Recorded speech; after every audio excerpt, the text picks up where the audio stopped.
안녕하세요. 우주의 경계 너머입니다. 우리가 매일 바라보는 태양은 단 하나의 항성이지만 우주를 둘러보면 다수의 항성이 짝을 이루어 함께 존재하는 쌍성 시스템이 더 일반적이라는 사실을 알 수 있습니다. 은하계의 항성 시스템 중 절반 이상이 쌍성이나 다중성 시스템으로 이루어져 있으며 심지어 일부 연구에서는 이 비율이 70%를 넘을 수도 있다고 추정하고 있습니다. 그렇다면 태양도 과거에는 짝별을 가졌을 가능성이 있지 않을까요?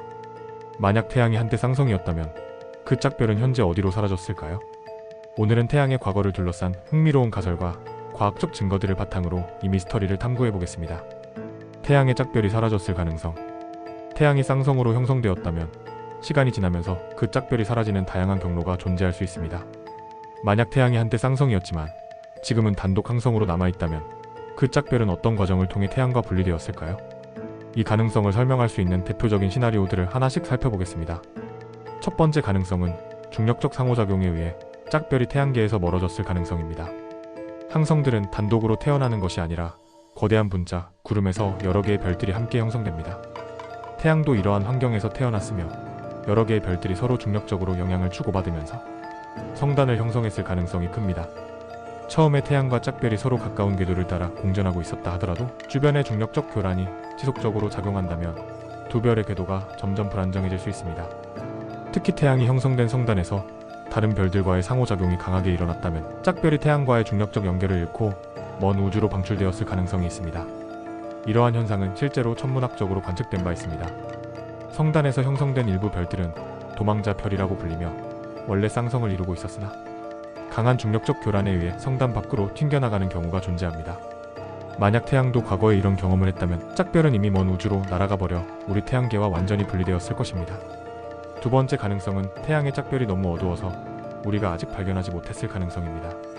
태양의 짝별이 존재했다면 그것이 반드시 태양과 비슷한 크기와 밝기를 가질 필요는 없습니다. 만약 짝별이 태양보다 훨씬 작고 어두운 적색 외성이나 팩색 외성이었다면 현재 우리 관측 기술로 찾기가 매우 어려울 수도 있습니다.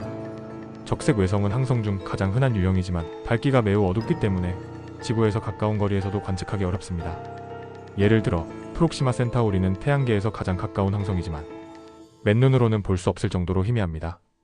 만약 태양의 짝별이 적색 외성이나 백색 외성처럼 매우 어두운 성질을 가지고 있다면 그것은 여전히 태양계 근처 어딘가에 존재할 수도 있지만 우리가 아직 발견하지 못했을 가능성이 있습니다. 세 번째 가능성은 태양의 짝별이 블랙홀로 변했을 가능성입니다. 태양과 비슷한 질량을 가진 별은 생애가 끝나면 팩색 외성으로 남지만 만약 태양의 짝별이 태양보다 훨씬 무거운 별이었다면 초신성 폭발을 거친 후 블랙홀로 변했을 가능성도 배제할 수 없습니다. 초신성이 발생하면 강력한 폭발이 일어나며 그 과정에서 짝별이 있었던 경우 중력적 상호작용이 급격히 변화할 수 있습니다. 만약 태양의 짝별이 초신성을 거쳐 블랙홀로 변했다면 이 과정에서 태양과의 중력적 균형이 깨지고 두 별이 서로 멀어지는 결과를 초래했을 수도 있습니다. 또한 현재 우주에는 수많은 블랙홀들이 존재하지만 직접적으로 관측할 수 있는 블랙홀은 극히 일부에 불과합니다. 만약 태양의 짝별이 블랙홀이 되었다면 그것이 태양계에서 멀리 떨어져 있거나 우리가 아직 발견하지 못한 미지의 블랙홀로 존재할 가능성이 있습니다. 네 번째 가능성은 태양의 짝별이 형성되었지만 초기 단계에서 태양과 합쳐졌을 가능성입니다. 쌍성이 형성될 때 두 별이 서로 가까운 거리에서 공전하게 되면 시간이 지남에 따라 서로의 중력에 의해 점점 가까워질 수 있습니다. 특히 일부 쌍성 시스템에서는 두 별이 점점 더 가까워지다가 결국 하나로 합쳐지는 경우도 발생합니다. 만약 태양이 초기에는 쌍성이었지만 시간이 지나면서 짝별과의 거리가 점점 줄어들었고 결국 충돌하여 하나의 별로 합쳐졌다면 지금 우리가 보는 태양은 사실 과거 두 개의 별이 융합된 결과일 수도 있습니다. 이러한 과정은 천문학적으로도 확인된 바 있으며 청색 나고성이라는 유형의 별이 이러한 융합 과정을 거쳤을 가능성이 있는 사례로 연구되고 있습니다. 이처럼 태양의 짝별이 존재했을 가능성을 뒷받침하는 다양한 이론들이 존재하지만 현재까지 태양의 과거를 완전히 재구성할 만한 결정적인 증거는 발견되지 않았습니다.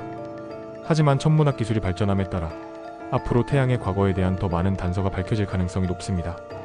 만약 태양이 한때 쌍성이었고 짝별이 사라졌다면 그것은 우주의 거대한 중력적 상호작용 속에서 일어난 필연적인 과정일 수도 있습니다. 하지만 여전히 그 짝별이 어딘가에 존재하고 있을지도 모른다는 가능성도 배제할 수 없습니다. 오늘 우리는 태양이 과거에 쌍성이었을 가능성과 짝별이 사라진 이유에 대해 탐구해보았습니다. 만약 태양이 실제로 짝별을 가지고 있었고 그것이 아직 발견되지 않은 상태라면 미래의 천문학적 연구가 이를 밝혀낼 수 있을지도 모릅니다.